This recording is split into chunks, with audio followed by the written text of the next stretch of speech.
नमस्कार विद्यार्थी व पालक मित्रांनो, करिअर मेकिंग गार्डन्स यूट्यूब चॅनलमध्ये आज आपण सर्वांना सर्वात महत्त्वाच्या टॉपिकवरती डिस्कस करणार आहे।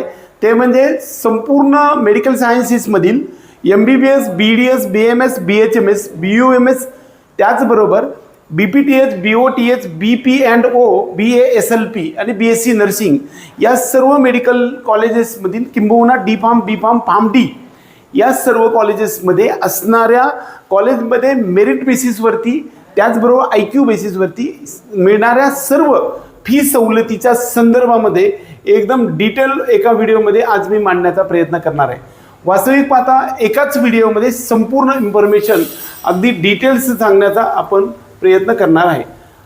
बऱ्याच वेळा MBBSची फीज गव्हर्नमेंट प्रायव्हेट डीम्डमध्ये, BMS, BHMS आणि BUMS मध्ये private college, semi government college किंवा डीम्ड कॉलेजेसमध्ये वेगवेगळी फीज असते।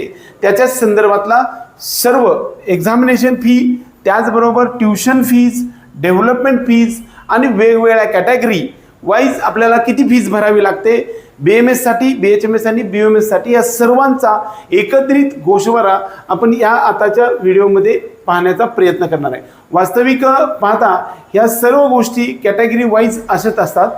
तर फीज आणि कॉलेजमध्ये शासन मिळणाऱ्या सर्व सवलतीच्या संदर्भामध्ये आज आपण डिटेल सर्व गोष्टी पाहणार आहोत। पहिला महत्त्वाचा मुद्दा असा आहे की एकंदरीत सर्व महाराष्ट्र राज्यामध्ये आणि भारत देशामध्ये एकूण असणाऱ्या कॅटेगरींची संख्या किती हे पहिल्यांदा आपण पाहूया।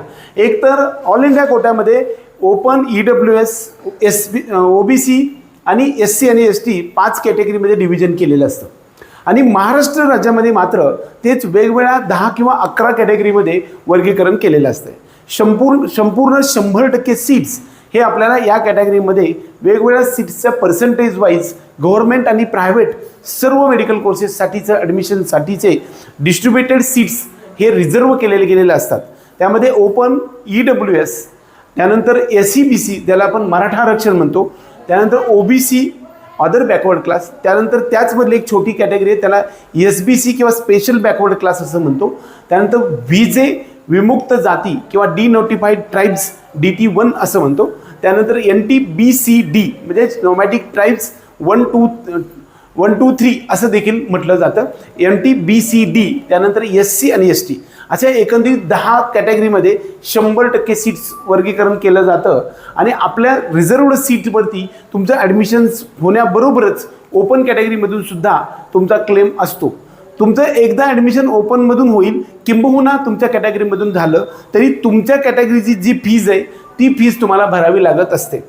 उदाहरणार्थ जर पाहायला गेलं तर एखाद्या विद्यार्थ्याचं ॲडमिशन मेरिटमधून जर झालेलं असेल, ते जर ओपनमधून किंबहुना त्याच्या कॅटेगरीमध्ये झालेलं असेल तरी तुम्हाला तुमच्या कॅटेगरीची फीज भरायची आहे आणि ती कॅटेगरी वाईज फीज किती असली पाहिजे हे आपण अगोदर पाहणार आहोत।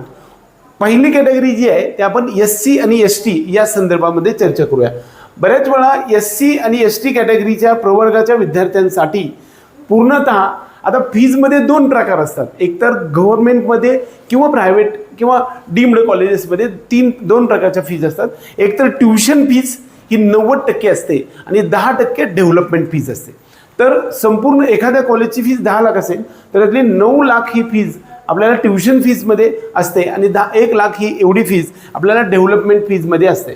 SC आणि ST कॅटेगरीसाठी जर आपण पाहायला गेलं तर महाराष्ट्र राज्यामध्ये SC कॅटेगरीमधून तुम्हाला 2 प्रकारचे सर्टिफिकेट लागतात। ते तर स्टेटचं कास्ट सर्टिफिकेट आणि कास्ट व्हॅलिडिटी। हे एकदा सर्टिफिकेट तुम्ही कधीही काढलेलं असेल तर तिथून पुढे आयुष्यभर ते सर्टिफिकेट लागू होत असतं। तुम्हाला नॉन क्रिमी लेअरची आवश्यकता नसते, त्यावेळेस इन्कम सर्टिफिकेटची सुद्धा तुम्हाला आवश्यकता नाही। यामुळं या सर्व विद्यार्थ्यांसाठी डेव्हलपमेंट फीज ही भरावा लागत नाही। SC आणि ST प्रवर्गातील विद्यार्थ्यांना ट्युशन फी आणि डेव्हलपमेंट फी पूर्णतः माफ असते। त्यामुळं सर्व डीम्ड कॉलेजेस सोडून किंवा ओपन स्टेट्समधून बाहेरच्या राज्यामधून BMS किंवा MBBS साठी जर गेलं तर पूर्ण फीज भरावी लागते। IQ कोट्याची मात्र जी फीज आहे त्याच्यात 3 पट फीज भरावी लागते। तिथे SC STचा कॅटेगरीचा फायदा होत नाही, परंतु MBBS पासून फिजिओथेरपीपर्यंत ऑल इंडिया कोट्यामधून ॲडमिशन होऊ दे किंवा स्टेट कोट्यामधून राऊंड 1 पासून ते स्टे वेकेन्सी राऊंडपर्यंत कोणत्याही राऊंडमधून लिस्ट थ्रू मेरिटच्या माध्यमातून तुमचं ॲडमिशन जर झालं आणि तुमच्याकडे कास्ट व्हॅलिडिटी आणि कास्ट सर्टिफिकेट असेल तर तुम्हाला पूर्णतः डेव्हलपमेंट फीज त्याचबरोबर ट्युशन फी पूर्णतः माफ असते. त्यामुळं अगदी 1 ते 2 हजार रुपये फीज भरावी लागत असते. त्यानंतर पुढच्या कॅटेगरीमध्ये आपण पाहूया. आता यासाठी या ठिकाणी सांगितलेलं आहे की SC आणि ST वगळता सर्व प्रवर्गातील विद्यार्थ्यांच्या पालकांचे मागील वर्षातील उत्पन्न 8 लाख किंवा त्यापेक्षा जास्त असेल तर अशा विद्यार्थ्यांना फीमध्ये कसलीही सवलत मिळत नाही. हा नियम 2024 पर्यंत होता, परंतु 2024 नंतर एक GR नवीन आलेला आहे की त्या GRच्या आधारे तुमचं जर पालकाचं उत्पन्न 8 लाखापेक्षा जास्त असेल परंतु ते पालक जर क्लास 3 मधून जर नोकरी करत असतील तर अशा विद्यार्थ्यांना नॉन क्रिमिलेअर सुद्धा मिळणार आहे आणि त्याचबरोबर तुम्हाला सर्व कॅटेगरीच्या फीजचं आणि मेरिटमधलं सुद्धा बेनिफिट तुम्हाला मिळणार आहे. एकंदरीत या सर्व संदर्भातमध्ये आपलं एक जे बुकलेट आहे या बुकलेटमध्ये सर्व प्रकारच्या इन्फॉर्मेशन आम्ही देण्याचा प्रयत्न केलेला आहे. या बुकलेटमध्ये 2025-26 मध्ये भरावी लागणारी ट्युशन फी त्याचबरोबर डेव्हलपमेंट फीच्या प्रत्येक महाविद्यालयाच्या सोबत आपण देण्याचा प्रयत्न केलेला आहे. परीक्षेच्या प्रवेश प्रक्रिया घेण्याच्या अगोदर आपण ज्यावेळेस रजिस्ट्रेशन करत असतो त्याच्या अगोदर रजिस्ट्रेशनच्या नंतर आपल्याला चॉईस फिलिंग किंवा ऑप्शन फॉर्म फिलिंग किंवा कॉलेजेसची यादी आपल्याला CET सेलला किंबहुना जे काही ॲडमिशन अथॉरिटी आहे त्याच्याकडे द्यावी लागत असते. त्याच्यापूर्वी आपण सर्वांनी काय काम करायला पाहिजे, प्रवेश प्रक्रियापूर्वी कॉलेजचे फीजचे अपडेट्स म्हणजे जे काय त्यांच्या वेबसाईटवरती उपलब्ध आहेत या सर्व फीज आपण बघून ठेवायचं आहे. आपल्या कॅटेगरीसाठी किती फीज आहे हे बघणं आवश्यक असते. बऱ्याच वेळा त्या सर्व वेबसाईटवरती ज्या सगळ्या गोष्टी उपलब्ध आहेत त्याच्यामध्ये हॉस्टेल आणि मेसची फीज उपलब्ध नसते, तो वेगळा टॉपिक असतो. त्यामुळे फीज एखाद्या कॉलेजची फीज ज्यावेळेस आपण सांगतो त्यावेळेस फक्त फीजमध्ये डेव्हलपमेंट फी आणि ट्युशन फीज याच गोष्टी सांगत असतो. हॉस्टेल आणि मेसच्या गोष्टी ह्या वेगळ्या असतात आणि त्या ठिकाणी वेबसाईटवरती सुद्धा उपलब्ध असतात. बऱ्याच वेळा या व्यतिरिक्त काही वेगवेगळ्या शुल्क किंवा वेगवेगळ्या फीज उपलब्ध असतात का, तर त्यामध्ये युनिव्हर्सिटी इलिजिबिलिटी फी असते, गव्हर्नमेंटमध्ये सुद्धा थोडीशी असते, त्याचबरोबर सिक्युरिटी डिपॉझिट सुद्धा काही असतं, त्याचबरोबर इन्शुरन्स स्टुडंटसाठी असतं. हे शुल्क आपल्याला भरावे लागतं. हे पहिल्या वर्षीच फक्त भरावं लागत असतं, हे पण लक्षात घ्या. त्याचबरोबर लायब्ररी डिपॉझिट असतं, जिमखाना डिपॉझिट असते, जिमखाना फीज असते, लायब्ररी फीज असते. अशा प्रकारचे थोडेसे 2-5 हजाराचं डिपॉझिट किंवा फीजमधून आपल्याला इतर सुद्धा फीज आपल्याला पहिल्या वर्षीच्या यानुसार आपल्याला भराव्या लागत असतात. प्रक्रिया ज्यावेळेस सुरुवात होते ते होण्याच्या पूर्वी म्हणजे ही प्रक्रिया ज्यावेळेस प्रवेश प्रक्रिया सुरू होईल त्याच्या अगोदर त्या कॉलेजमध्ये आपलं नंबर लागू शकतं आहे. त्याच्यासाठी ह्या आम्ही दिलेलं जे बुकलेट आहे ह्या बुकलेटमध्ये कट ऑफ पहा, तुमचा SML ऑल इंडिया रँक किंबहुना तुमचे मार्क्स, तुमची कॅटेगरी आणि कोणतं कॉलेज आणि तुमचा कोर्स याच्यामध्ये ॲडमिशन मिळणार आहे, कोणत्या राऊंडमध्ये मिळणार आहे याचा अभ्यास झाल्यानंतर ज्या कॉलेजमध्ये मिळणार आहे त्या कॉलेजच्या संकेतस्थळ म्हणजेच वेबसाईटवरती जाऊन आपल्याला तुमच्या कॅटेगरीसाठी जर फीजचं एक PDF मिळतं ते घेऊन आपण 100% किती फीज भरावी लागणार आहे, आपल्या कॅटेगरीसाठी किती फीज भरावी लागणार आहे या संदर्भातल्या गोष्टी आपल्याला कराव्या लागणार आहेत. एकंदरीत ह्या फीजच्या संदर्भामध्ये काही गोष्टी आहेत महत्त्वाच्या पण मी तुम्हाला सांगण्याचा प्रयत्न करणार आहे. शासनाच्या सवलती मिळण्याकरता SC आणि ST साठी आणि SC/ST सोडून इतर कॅटेगरीसाठी विद्यार्थ्यांना किती फीज भरावी लागणार आहे या संदर्भात आज आपण चर्चा करूया. पहिल्यांदा जो कॅटेगरी EWS नावाची कॅटेगरी पाहूया. EWS कॅटेगरीमध्ये मुलींचं मोफत शिक्षण या अंडर जे काही GR आहे, जो सरकारचा नियम, सरकारचं जे गव्हर्नमेंट रेझोल्युशन आहे किंवा योजनेमार्फत मुलींना मोफत शिक्षणामुळे त्या सर्व प्रकारच्या EWS मुलींना की ज्यांचं उत्पन्न 8 लाखापेक्षा कमी आहे पालकांचं अशा विद्यार्थ्यांना EWS सर्टिफिकेट मिळतं. ते रिसेंट इयरचं लास्ट इयरचं उत्पन्न 8 लाखापेक्षा कमी असलं पाहिजे आणि ते असेल तर तुम्हाला जी काही डेव्हलपमेंट फीज आहे म्हणजेच 10% एवढी भरावी लागते. उदाहरणार्थ MBBS कॉलेजची फीज जर 10 लाख रुपये असेल तर त्यातली 1 लाख रुपये फीज तुम्हाला फक्त भरावी लागते. 9 लाख रुपये एवढी फीज म्हणजे 90% फीज आपल्याला सरकार भरत असतं. त्याचबरोबर BDS मध्ये आपल्या महाराष्ट्र राज्यामध्ये 7 लाखापासून ते 13 लाखापर्यंत फीज आहेत. त्यातल्या सर्वांसाठी 10% फीज म्हणजे 1,30,000पासून 70,000पर्यंत फीज भरावी लागणार आहे. त्याचबरोबर याही व्यतिरिक्त जे काही प्रायव्हेट कॉलेजेसमध्ये BDS मध्ये 1.5 लाखापासून ते 4,10,000पर्यंत अशी एवढी फीज असते. या ठिकाणी आपल्याला 10% म्हणजे 15,000पासून ते 41,000पर्यंत फीज भरावी लागणार आहे.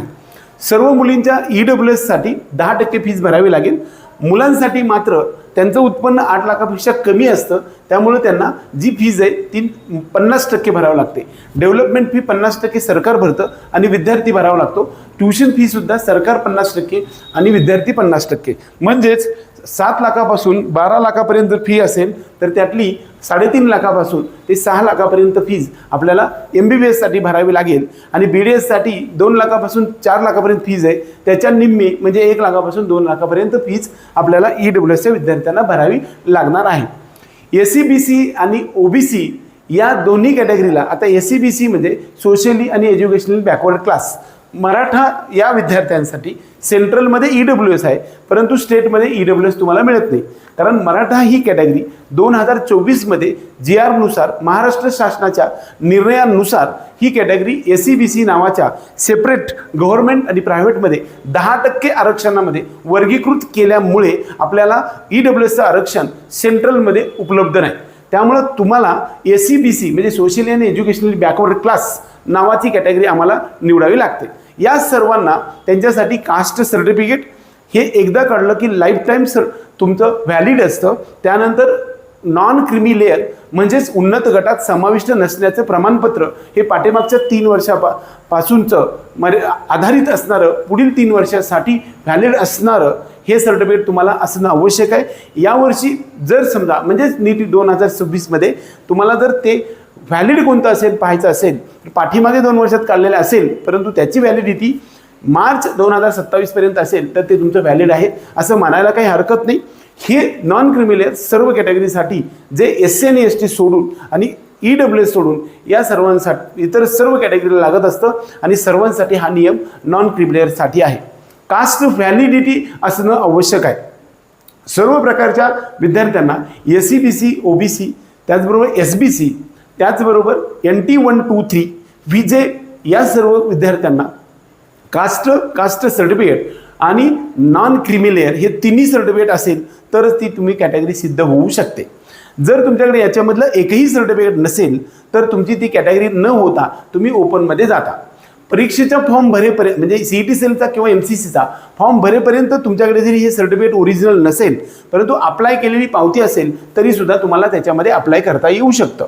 परंतु प्रत्यक्षात ज्यावेळेस अलॉटमेंट होते त्यावेळेस अलॉटमेंट केल्यानंतर तुम्हाला एखादं सीट मिळाल्यानंतर तुमचं कॅटेगरीमधलं सीट तुम्हाला मिळतं हे प्रोव्हिजनल तुमचं मिळालेलं असतं. त्यामुळे प्रत्यक्षात ज्यावेळेस रिपोर्टिंगवरती जाता त्या रिपोर्टिंगवरती जाईपर्यंत तुमच्याकडचं कास्ट व्हॅलिडिटी नॉन क्रिमिलियर हे सर्टिफिकेट असणं आवश्यक आहे. आणि जर नसेल तर मात्र तुमची कॅटेगरी त्या ठिकाणी जाऊन चेंज होऊ शकते आणि नंतर तुम्हाला ओपनमध्ये जावं लागत असतं. म्हणजेच याचा अर्थ असा की आपल्याकडे सर्व कॅटेगरीचे डॉक्युमेंट्स असले पाहिजे. आता आपण फीजवरती बघायला गेलं तर EWS आणि नंतर SCBC झाल्यानंतर OBC या कॅटेगरीच्या मुलांसाठी ही तुम्हाला 50% फीज भरावी लागणार आहे आणि OBCच्या मुलींसाठी मात्र फक्त 10% फीज भरावी लागणार आहे. म्हणजेच BMS साठी 1.5 लाखापासून ते 3 लाखापर्यंत फीज आहे ती आपल्याला मुलींना 15,000पासून 30,000पर्यंत आणि मुलांना 70,000पासून ते 1.5 लाखापर्यंत फीज भरावी लागणार आहे. त्याचबरोबर BDS मध्ये 2 लाखापासून ते 4 लाखापर्यंत फीज आहे ती आपल्याला मुलींना 20,000पासून 40,000पर्यंत आणि मेल कॅन्डिडेट्सना मात्र 1 लाखापासून 2 लाखापर्यंत फीज भरावी लागेल. MBBS साठी आपल्याला 7 लाखापासून ते 13 लाखापर्यंत फीज आहे ती फिमेल कॅन्डिडेटसाठी 70,000पासून ते आपल्याला 1,30,000पर्यंत भरावी लागेल आणि मेल कॅन्डिडेटसाठी मात्र 3.5 लाखापासून 6.5 लाखापर्यंत फीज भरावी लागणार आहे. आता आपण यानंतर पुढच्या जर कॅटेगरी पाहायला गेलं तर व्हीजे ज्याला आपण विमुक्त जाती असं म्हणतो, त्यानंतर त्याच जातीला डिनोटिफाईड ट्राईब्स किंवा DT1 असं म्हटलं जातं. या कॅटेगरीच्या सर्व मुले आणि मुली यांना कास्ट व्हॅलिडिटी नॉन क्रिमिलेअर भले त्यांचं उत्पन्न 8 लाखापेक्षा जास्त असेल तरीसुद्धा तुम्हाला कॅटेगरीमधलं सीटसुद्धा मिळतं. त्याचबरोबर फीस जी आहे ती फक्त दोघांना, मेल कॅन्डिडेट असेल किंवा फिमेल कॅन्डिडेट असेल, दोघांना पण 90% फी माफी असते. फक्त 10% फीस भरावी लागते. म्हणजे 10 लाख रुपये असेल तर 1 लाख रुपये फीस भरावी लागेल. त्या कोर्सचा फीस जर 1 लाख असेल तर फक्त 10,000 रुपये फीस भरावी लागणार आहे.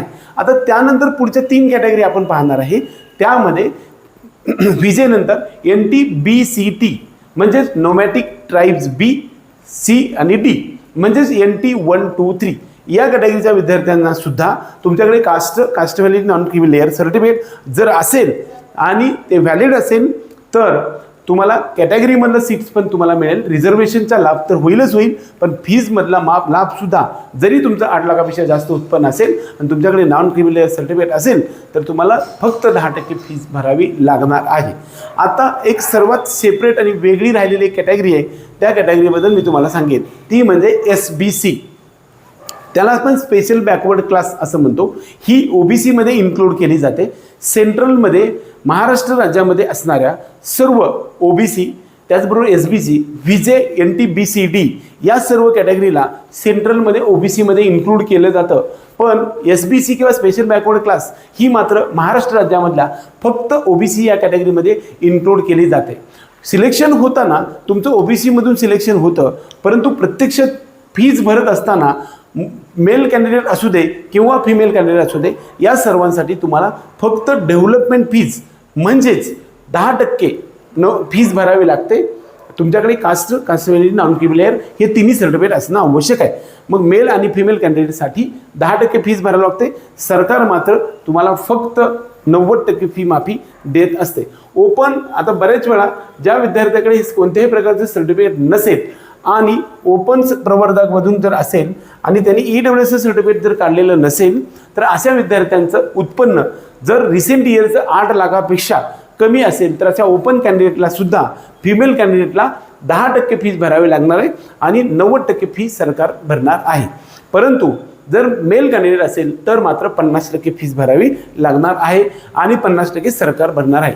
जर समजा तुमचं ओपनमधून सिलेक्शन झालेलं आहे आणि तुमचं उत्पन्न 8 लाखापेक्षा जास्त असेल तर मात्र फिमेल कॅन्डिडेट असू दे किंवा मेल कॅन्डिडेट असू दे, दोघांसाठी आपल्याला पूर्ण फीस भरावी लागणार आहे. एकंदरीत या सर्व व्हिडिओमध्ये सर्व प्रकारच्या गोष्टी इन्क्लूड करण्याचा आम्ही प्रयत्न केलेला आहे. आपल्या करिअर मेकिंग गायडन्स म्हणजेच तुमचा यशाचा विश्वासार्ह मार्गदर्शक साथी आहे.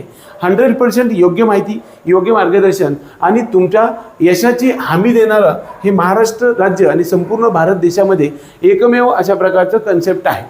तुमचं जे स्वप्न आहे ते साकार करण्यासाठी आम्ही एक मिशन म्हणून काम करतो. आपल्या टीम करिअर मेकिंग गायडन्सच्या माध्यमातून प्रत्येक टप्प्यावरती, प्रत्येक अपडेट्सवरती तुमच्या डोअर स्टेपपर्यंत येण्यासाठी आपल्या चॅनलला 100% सक्सेस करण्यासाठी किंबहुना आज 71,000 एवढे जे काही सबस्क्रायबर आहेत ते आपल्याला 1 लाखापर्यंत नेण्याची जबाबदारी आहे आणि आम्हाला सिल्वर बटनसुद्धा तुम्ही मिळवून देणं अपेक्षित आहे. एकंदरीत आपल्या सर्व विद्यार्थी आणि पालकांना हा जो चॅनलमधील हा व्हिडिओ आवडला असेल, आजचा जो सब्जेक्ट आहे तो फी सवलत कशी मिळवेल त्याच्यासाठी काय करावं लागेल आणि हे सगळ्या गोष्टी कॉलेजच्या ॲडमिशनला ज्यावेळेस तुम्ही जाल त्यावेळेस जरी पूर्ण फीस भरून घेतली तरी MahaDBT म्हणजेच बार्टीवरती जाऊन, आपल्या बार्टीच्या वेबसाईटवरती जाऊन तुम्हाला सर्व फी माफी मिळत असते. स्कॉलरशिप 100% मिळत असते. एकंदरीत कॉलेजमध्ये फीज व मिळणाऱ्या शासन सवलतीच्या संदर्भात एकत्रित संपूर्ण माहिती एकाच व्हिडिओमध्ये विस्तृतपणे मांडण्याचा जो प्रयत्न केला आहे तो प्रयत्न आपल्याला आवडला तर व्हिडिओला लाईक करा.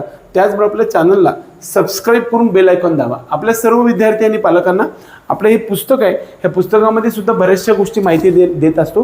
हे तुम्हाला पाहिजे असेल तर हँडबुकसाठी आम्हाला 500 रुपये आपल्या दिलेल्या नंबरवरती संपर्क करू शकता. त्याचबरोबर आपल्या पेड काउन्सिलिंग प्रोग्राममध्ये आपण सर्व प्रकारच्या गोष्टी डीम्डपासून एम्स जिपमरपासून डीम्ड कॉलेजेसमध्ये MBBS BDS पासून ते फिजिओथेरपी BSc नर्सिंगपर्यंत सर्व प्रकारच्या प्रत्येक राऊंडमध्ये ओपन स्टेट्समधील असणाऱ्या सर्व फीस सवलती आणि त्याच्या वेबसाईटच्या माध्यमातून ॲडमिशनचा सर्व सिलसिला आपल्याकडे चालू आहे.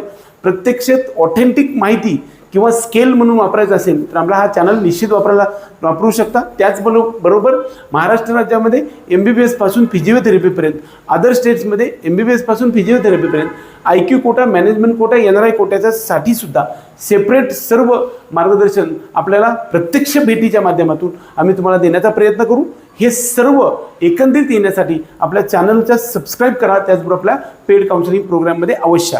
एवढंच या निमित्तानं सांगून आपल्या सर्वांना तुमचा करिअरचा मार्ग सुकर बनावा एवढीच आपण ईश्वरचरणी प्रार्थना करून आजचा हा व्हिडिओ संपूया. जय हिंद.